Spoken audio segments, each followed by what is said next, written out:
Thank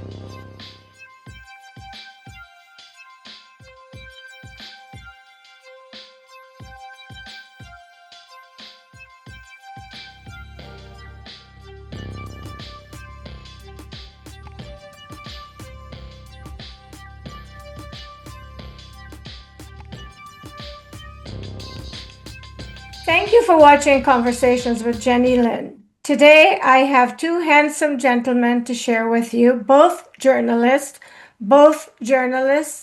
with integrity, which for me is important. There is a lot of news out there. A lot of it is questionable. A lot of reporters these days seem to have agendas. I'm not sure why. It's not my place to decide why, or I'm not even interested why. What I'm interested in is bringing you news, and people I know and trust report news. And today, two of them are exactly what I've just described, people with integrity.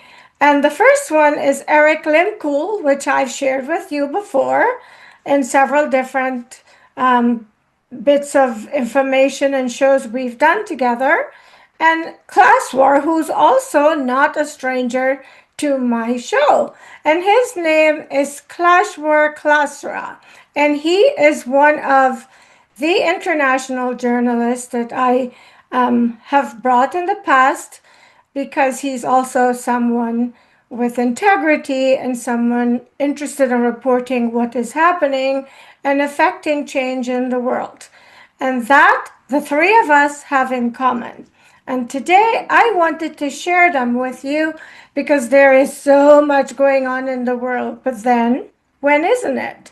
However, enough said, I want you to hear from them directly. And we'll start with Klasra. Klasra, thank you so much for coming to the show again. Pleasure is on mine, Jennylyn, and I'm glad to join you once again. Thank you for having me on the show once again, Jennylyn. Erik, good morning and welcome.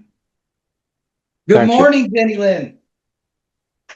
So recently I introduced Erik and Kaswar, and they have been blowing up the internet with news. Really good news. Not good news, but the truth, the news. And that is why I thought I should do a show to introduce them both to you as a unit.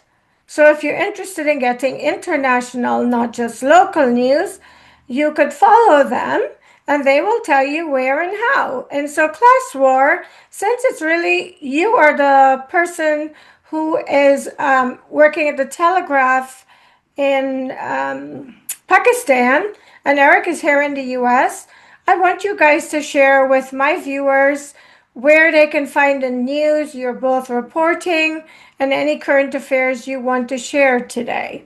And why don't we start with you, Klaswar, since it's your newspaper, and then we'll go to Erik. Well, Jennylyn, thank you for having me on the show once again. And yeah, you have rightly pointed out that I'm working as an international journalist, and my top priority is to edit the Islamabad Telegraph, and that's going very well. And yeah, we have been covering what happened there in Pakistan for last year, especially 2025 was one of the year that actually brought Pakistan at the international forum as well. Pakistan and India have been having very tricky relationship, and the same is the condition with Pakistan and United States relationship as well. I think what happened yesterday in May 2025, that was really amazing and also a good thing for Pakistan to get very close to Donald Trump as well.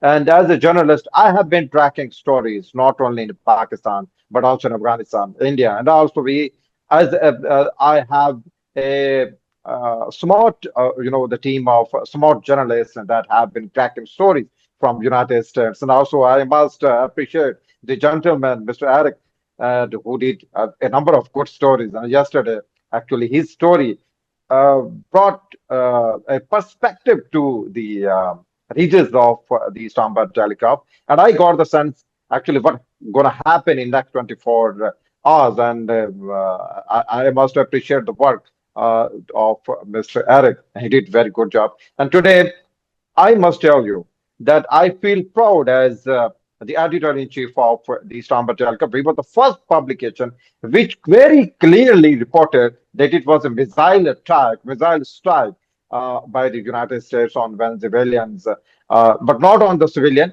On it was a strike on the military side as well, and that caused catastrophe over there as well. So, as the editor-in-chief, I feel proud because we broke this story, and even CNN could break this story after 34 minutes after when Istanbul Telegraph broke it. One thing, and well, let me tell you, Jennylyn, it's not an easy job to be a journalist, especially in South Asia. It's not very Yep. easy. And speaking truth, you would agree with me, I'm sure, that it has always been very critical to speak truth, especially in a position in the world where I have been reporting for last 22 years. It's very tricky. But yes, we are doing our job. And the last year, I mean 2025, it was extremely good for the journalists in Pakistan as well.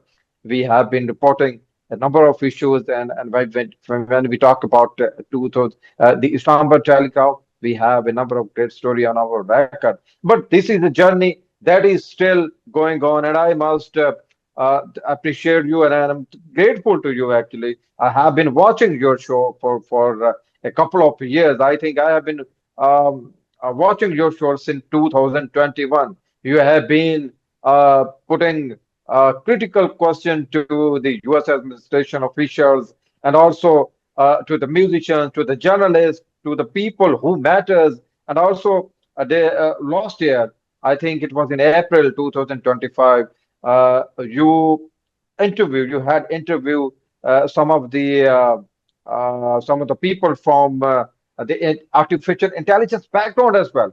Yeah. And let me tell you that in Pakistan, in a country like Pakistan, in the beginning of 2025, we are not, especially I am not aware what's happening in the world until I came across with your podcast, with your show, where Thank you. you put a number of questions with the AI Mughals as well.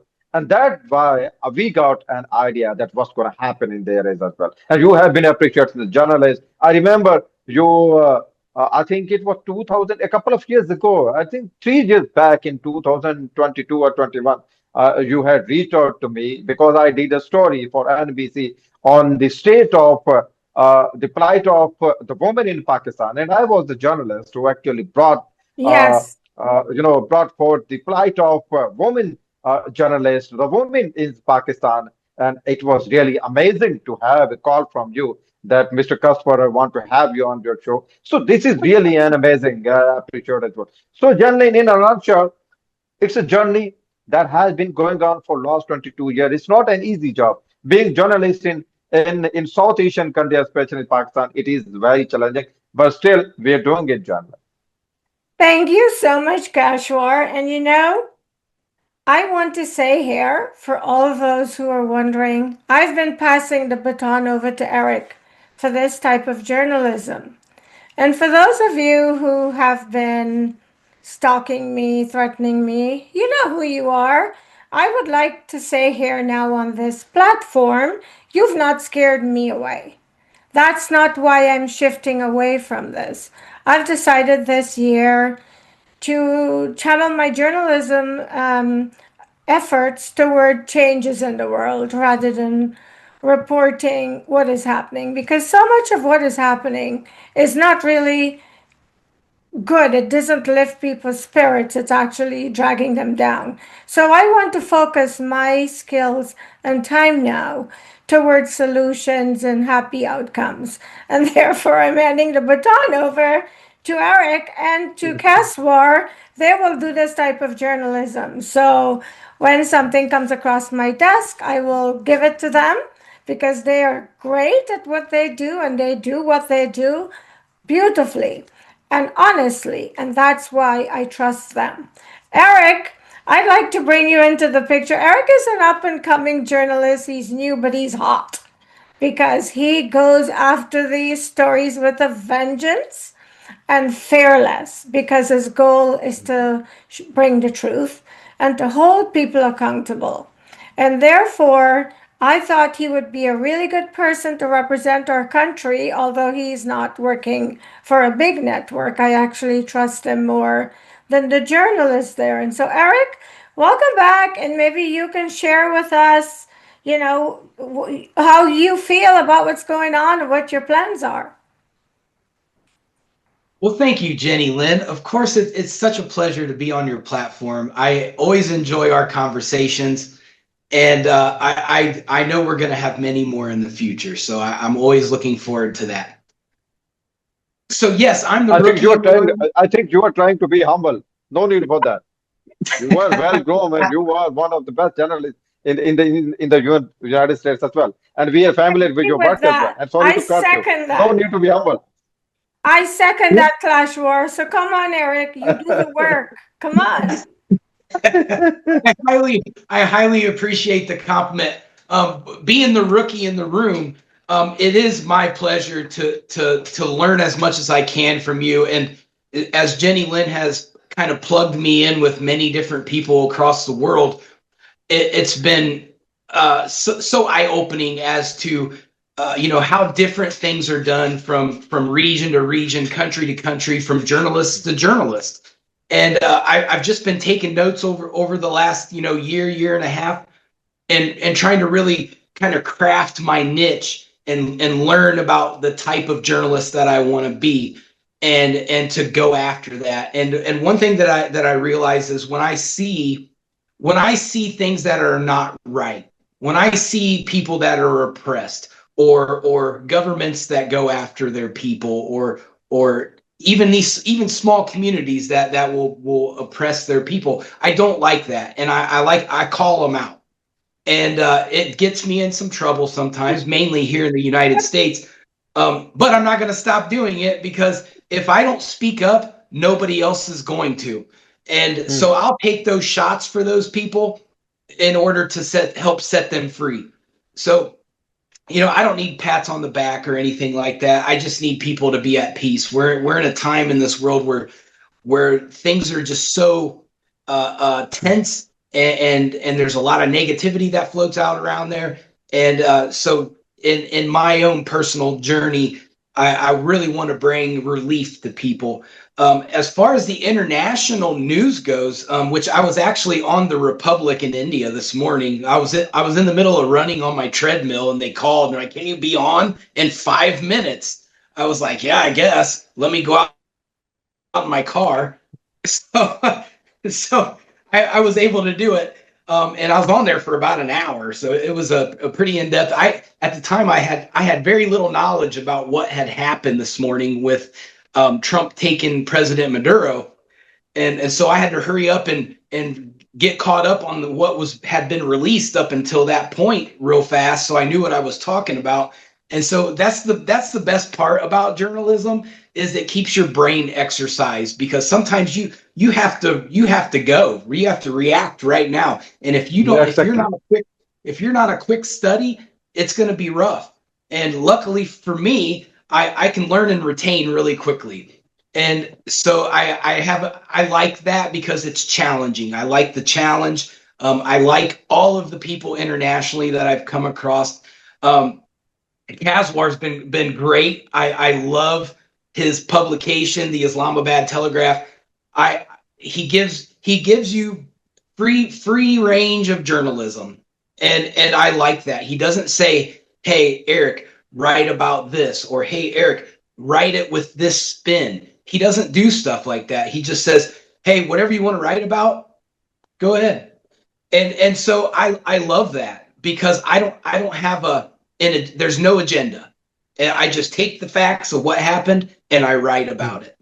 And that's how journalism's supposed to be. So what I'm hoping with the Islamabad Telegraph is that I can help bring some American audiences to that publication, because as here in America, they were just polling it this morning on Fox News, talking about a poll, and they were talking about how it's like 78 to 80% of Americans do not trust the media. So I want to help build that reputation with the Telegraph that, hey, you might not believe or trust the media in the United States, as rightfully so. It's troubling at times, but you can come over here to this publication. Just because it's in Islamabad, it doesn't mean it can't be an American publication. We can still gather information from other avenues, and I do that anyway in my own research, because I know that every country that has a major publishing outlet has their own side of the story. So I figure if I read what Russia Today's doing, if I read what India's doing, if I read the BBC, and I go around and I can kind of piece together what really happened, because everybody has their own angle of reporting it. So I think it's a fantastic thing, and it'll help people grow. As Americans generally, we do not pay a great amount of attention to international geopolitics. So it's something that I want to bring here and have more people aware of. Just on my own platform, I've been able to do that. And the things happening in other countries, I talk about them on my YouTube channel. And people are like, wow, we had no idea this stuff was going on. It's like what Kaswar said. He said, I didn't have any idea what was going on until I, really got plugged in. And it's like that here too. We only pay attention to what's inside our border. But really there's a lot of political maneuvering going on in the world all the time, and people don't realize it. So I really enjoy being able to, help bring that international light to Americans who generally are not in tune with that type of world. So there you go. That's my spiel, Jennylyn. Thank you, Erik. And this is why I think this is such a great marriage, Erik and Kaswar, because Kaswar is actually in that region, and he's the equivalent of Erik over there in their part of the world. And so I know we can trust both of them. When they're reporting something, it's well researched and it's the news. And to me, that is what news should be. You have to tell what is happening. You can't tailor it and fluff it up to tell the story you want, because that is not news. I call that propaganda. And one of the reasons I've shied away from it, I started getting depressed because the majority of the world is asleep, and the networks that they trust is blindly misleading them. And as a single person, the three of us together can't really wake everyone up, but hopefully, if every day one or two people wisen up to what is happening, it's worth all of the effort everyone is making. I have one question for you, John. Pardon? I want to ask one question. Okay. Yeah, you are asking question from me and Erik as well. Now, I have a question for you. How do Okay. you do that? Even you have been inviting the people from different sections of the society as well, and even it was the height of your passion that you had reached out to a journalist in Pakistan, and I am only the one example. You have been reached out to Africa, to Sudan, to India, to Israel, to even to Palestine and Gaza as well. How do you do that? What is the source of your positive energy to connecting the people, speaking the truth, and you are multitasking? Actually, I'm jealous. Let me tell you very frankly, I'm jealous. You are multitasking, and how do you do that?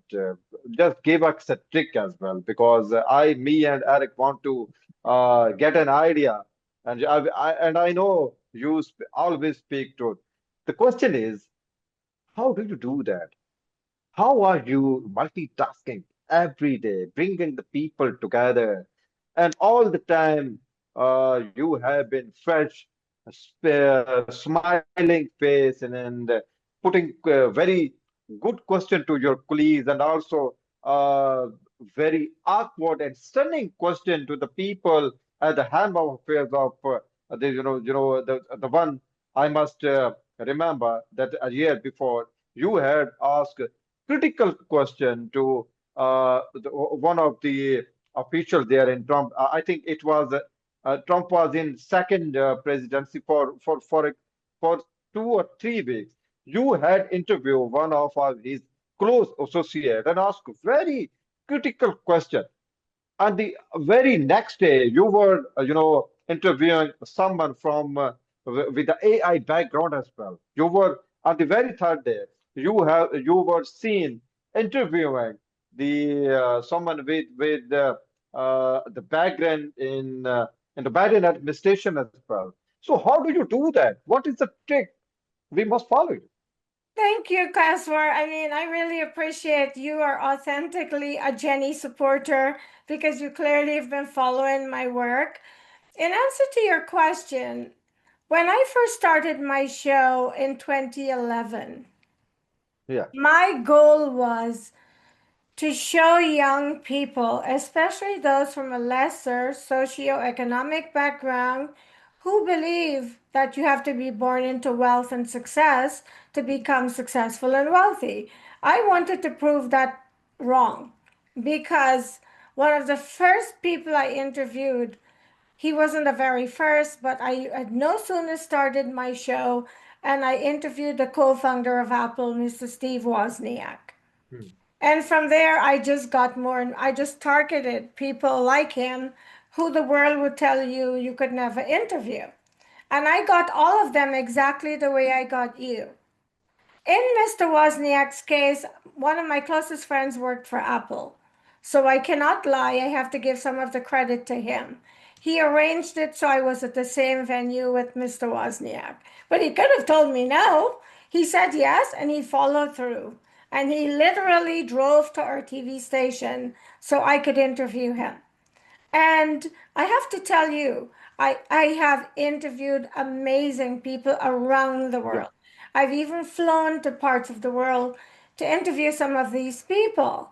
But over the last year, after COVID, something switched off inside of me. I think I started to wake up to what was really going on in the world. And I became extremely depressed because I realize that all the fluff that we see is not really what it is. And as I woke up to the truth, I wouldn't say that I've lost my desire to interview these people. I would say that it shifted.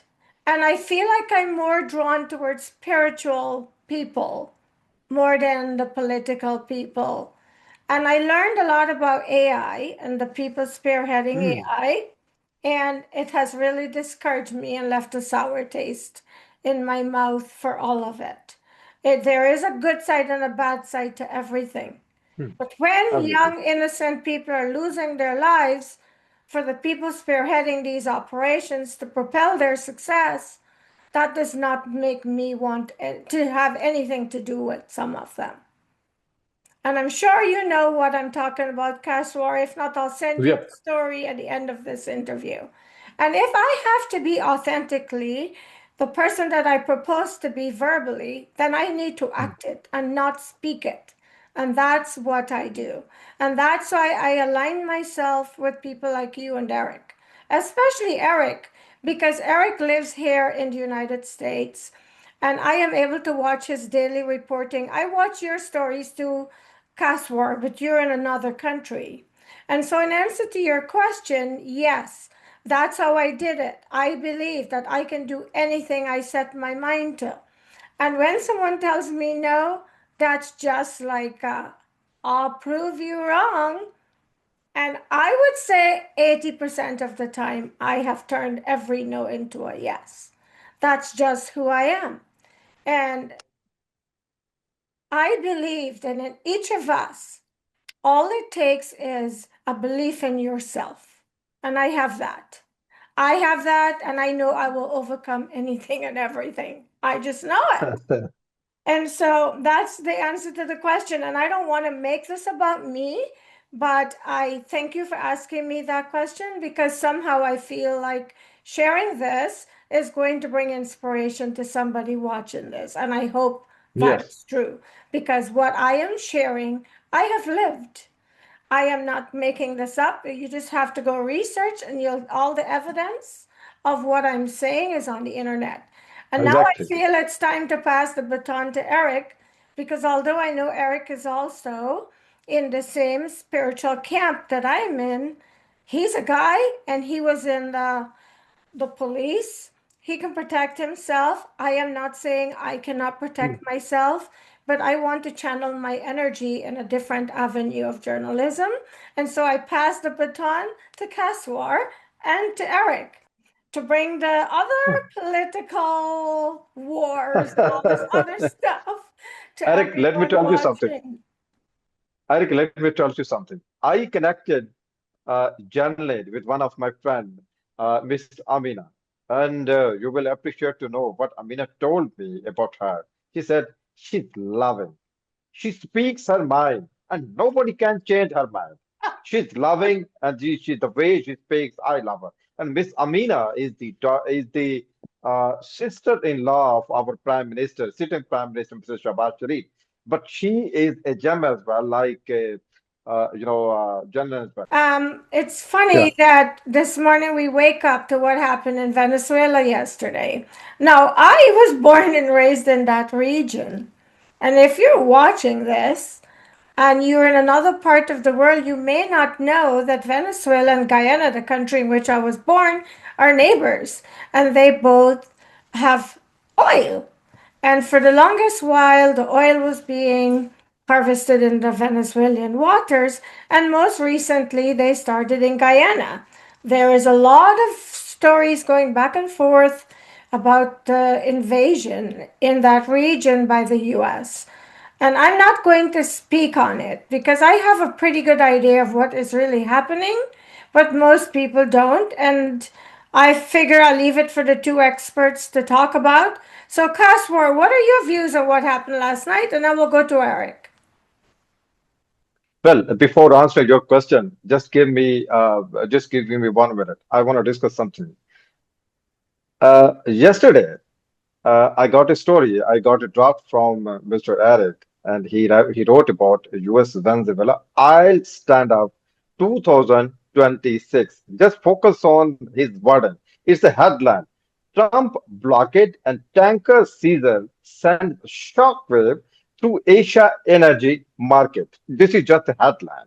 He proposed. I'm talking about Erik. Now, with the headline, it's the beauty of the writer. It's the beauty of the journalist. If he knows what he is going to accomplish, it means that he or she is a star. And now, first of all, even I will take a player to have Eric among my team as well. First of all, US Venezuela, I'll stand up. Nobody knows in Pakistan, in South Asia, what gonna happen. And most of the people in this region believe it's between only the United States and the Venezuela. We are not concerned. But Eric is the first journalist who wrote a story for Islamabad-based publication, that's the international publication, and he made the point, gentlemen, ladies and gentlemen, the readers of the Islamabad Telegraph, who believe a large spectrum of the people believe here that is nothing, is something going on over there that we are not concerned, but we are concerned. Eric is the only journalist. He established that, gentlemen, the stand-up between the United States and Venezuela is all about Asian market. And when there was a blockade of the oil tanker and the Caesar, which region got the heat of this blockade? It was Asian region. So why should not, as the editor-in-chief, I must take credit of what my contributor or I mean journalist are doing. And that is why I appreciate it. And I advise Mr. Eric not to be humble to that degree. You are a star because even I was not aware that the US and Venezuela standoff was all about the Asian market. And the fact is that yesterday, this story got published today in Pakistan, and it established that this standoff was all about the Asia as well. Asia was the first region that got the brunt, got the heat from this blockade. China, the second biggest economy, it is the country that has been importing. Eric, correct me if I'm wrong, that it's the first, the major oil importer of Venezuela oil is Chinese. And when there was a blockade, the Chinese was a major economy that has, influence in this region as well. So the point I want to make is he knows, Eric knows what I am going to accomplish and how. And also, he doesn't lie to the people. He doesn't lie to the readers of his publication as he is working for as well. So I must take credit as the editor and as a senior as well. And I must appreciate him or taking benefit of being with you as well, Jan. No, coming to your question. Well, the major perception is that United States have been adopting hawkish policies toward the region, especially to the South Asia. But I have a question. When something happened there in United States, a number of people got hurt. They were martyred following twin towers bombing as well. So a country like United States was under pressure to act. And also, it was not American who invited those hijackers to come and hijack the planes and uh, they dropped a bombshell there in the United States. No.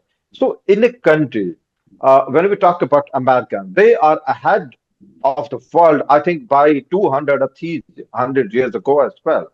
And Pakistan have been having very great relationship with the United States for a long time. And even after a pause, now we are glad to, once again jump into the American camp as well. When we talk about Afghanistan, definitely there was something bad happening there as well. So American, as a leader of the world, has to jump over there as well. Same is the condition there in Africa. What happened there in Sudan? What happened there in Yemen? There have been attacks across the world on every ship. On I think they have been attacking the ship from Pakistan. They have been attacking the ship from India, from Chinese as well. So, as a leader of the world, United States is a big economy. They have the big army.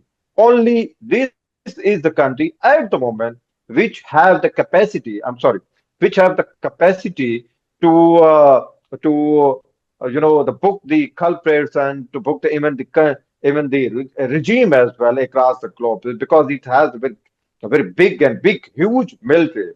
So I think American as a leader of the world has some responsibility as well. They had to act in Yemen, they had to act in Gaza, they had to act in Israel, they had to act in Afghanistan as well. So even in other parts of the world as well. In Qatar, they have to establish a big, huge military, the powerhouse in Qatar as well, just to keep check on Middle East as well. I think as a leader of the world, if Pakistan were that influential and powerful like United States, and the Pakistan will have a capacity. So instead of America, you had happened to see the Pakistani ships and the Pakistan's bases, powerhouses across the world as well. So America being the powerhouse, it had responsibility. So it had to act. So that is why my point of view is very different as compared to the others as well. There was something bad happened there in Afghanistan, so they had to come over there.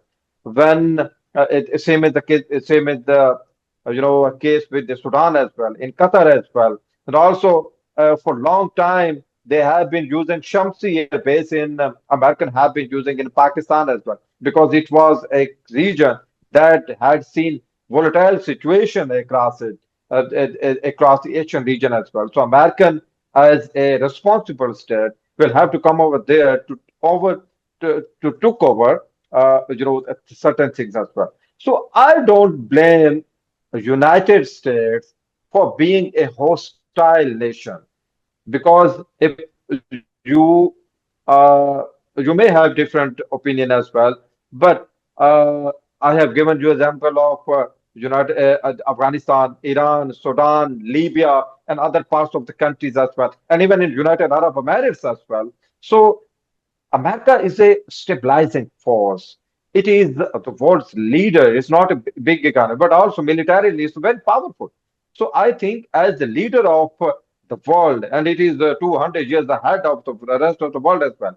And with power comes responsibility. So I don't see America as a hostile country. Rather, I see it as a stabilizing force. And with Trump uh, in the White House, uh, I feel that now American and the Trump administration and the American administration is proactively playing its role to bring peace across the world as well.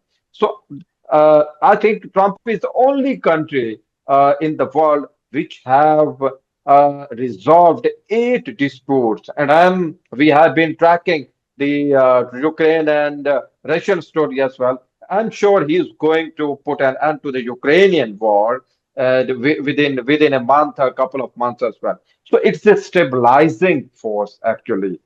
Majority of the people, even Pakistanis in Pakistan, uh, I think majority of the people of Pakistan have anti-American view. They have been burning American flags. Unfortunately, they have been very hawkish towards the American policy in the region as well. But on the other hand, when you see they are anti-American and they badly criticize American policies.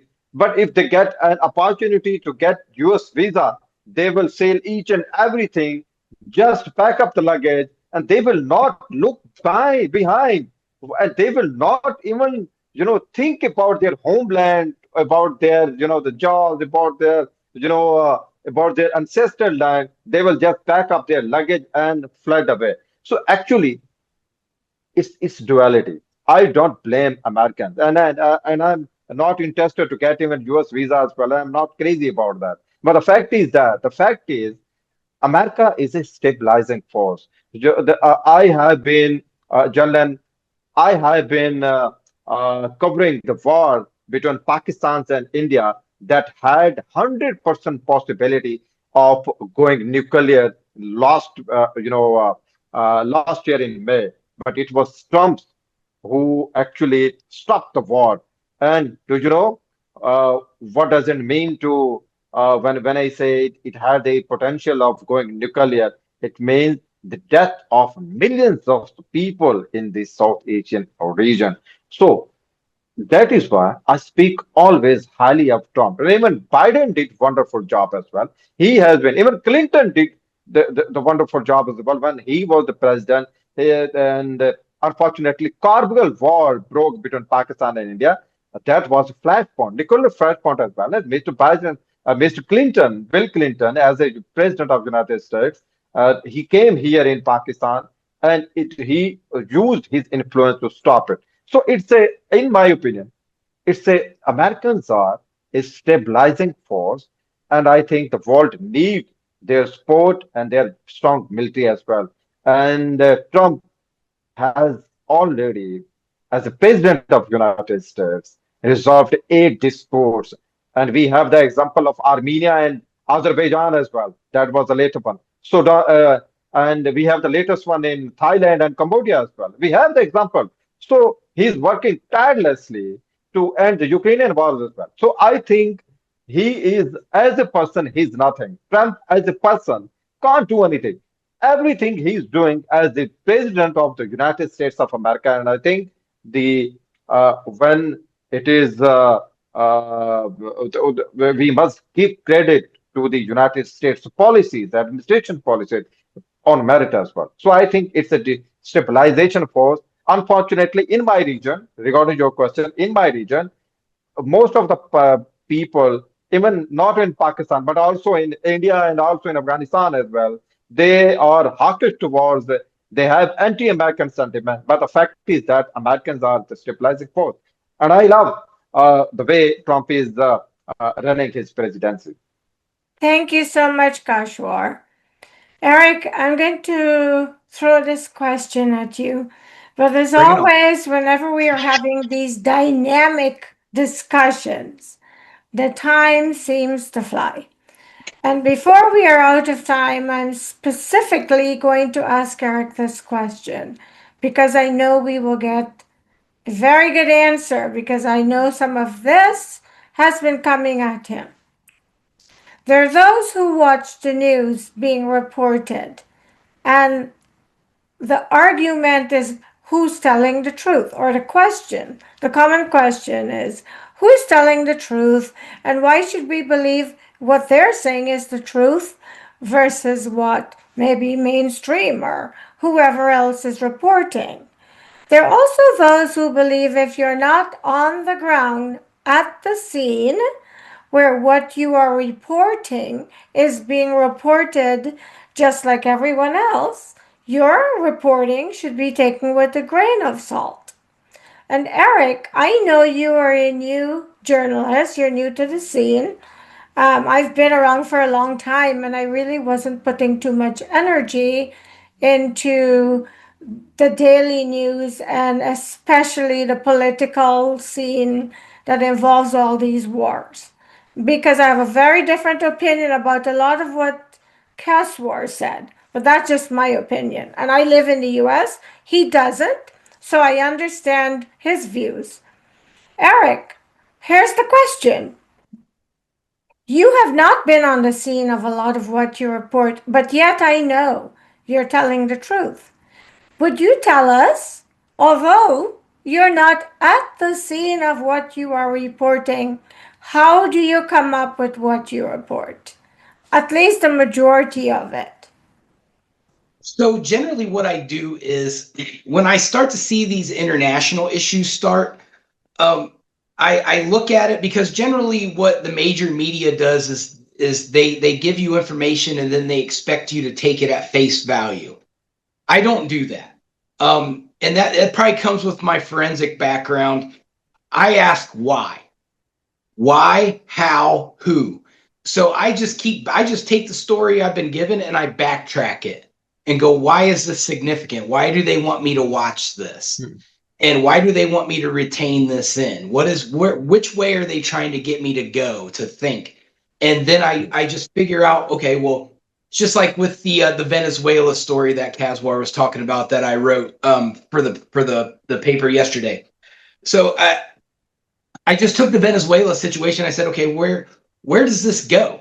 There has to be more people involved because when you look at the after effects, now we have some European countries are condemning what happened overnight with President Maduro.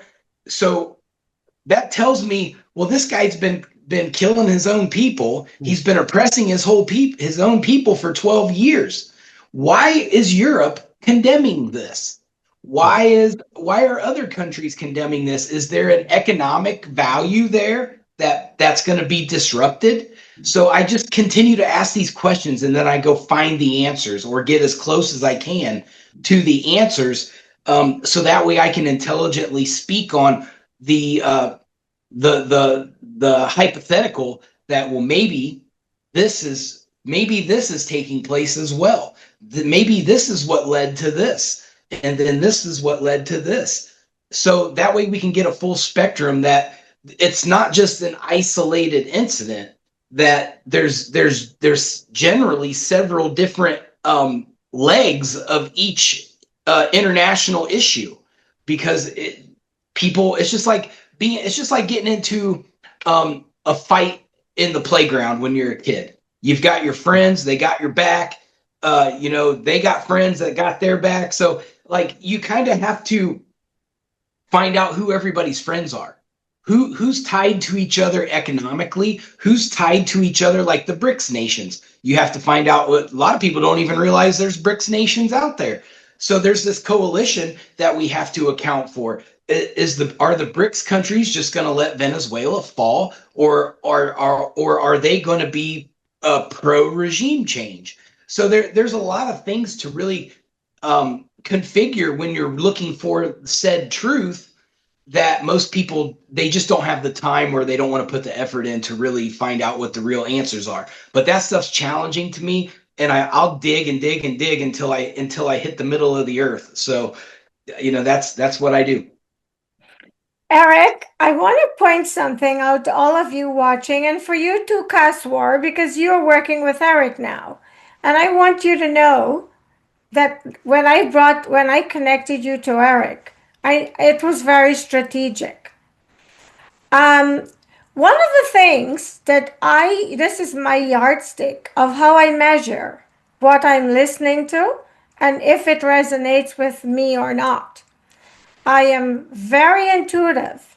And when people come at me with stuff, anything, my spirit will immediately put up a wall when I'm being told things that are not supposed to be absorbed or listened to. And just like you, Kaswar, I met Erik similarly. I was scrolling through videos, his popped up, and my higher intuition told me I needed to reach out to him. That voice has never steered me wrong. Since connecting with Erik, a lot of wonderful things have happened in both of our lives via the connection. Which brings me to my point.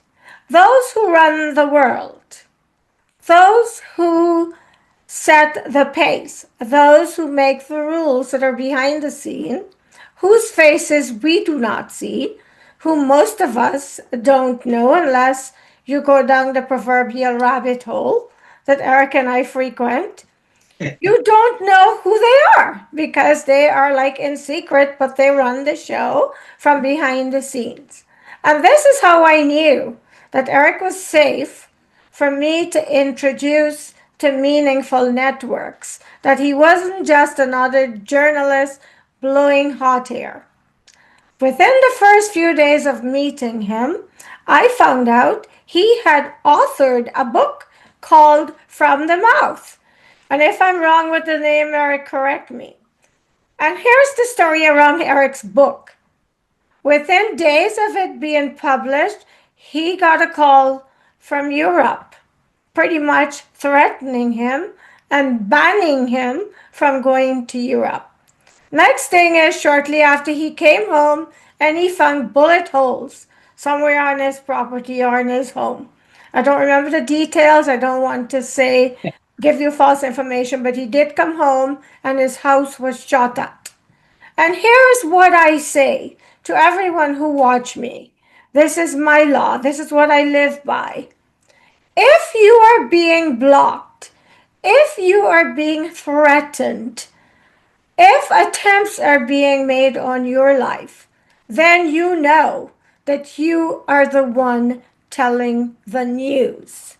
You are sharing what is being deliberately hidden because if you find out, you will wake up and stop living in ignorance and stop leading your life via all of the misinformation and media manipulation.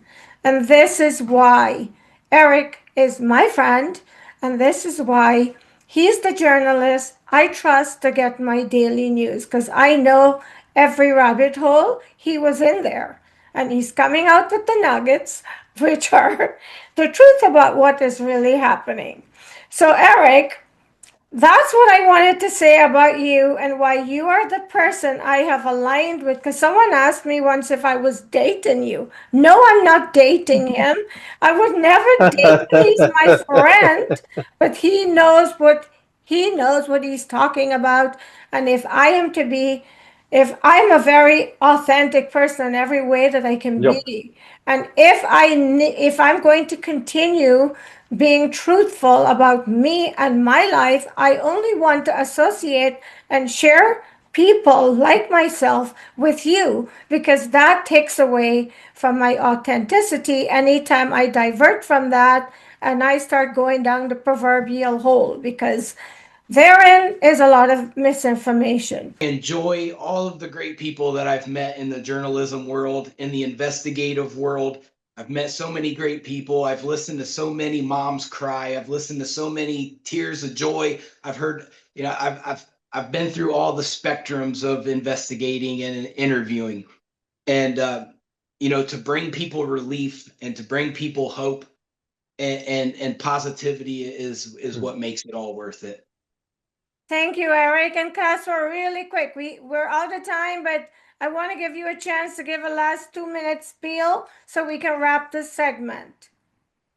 Well, Jennylyn, that will tell you that I founded the Stamper Telegraph just to speak the truth, and I must appreciate and I actually endorse him when we say that mainstream media, whether in Pakistan and across the globe, most of the time they do not tell the true story. And the thought about establishing the Stamper Telegraph is to tell the people at least to speak the truth, and this is what we have been doing for a long time.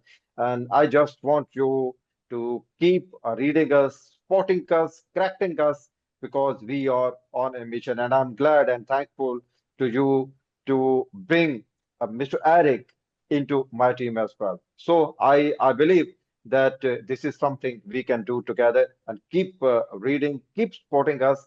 And as editor in chief of the Istanbul Telegraph, I must tell you that we will not sit back and relax.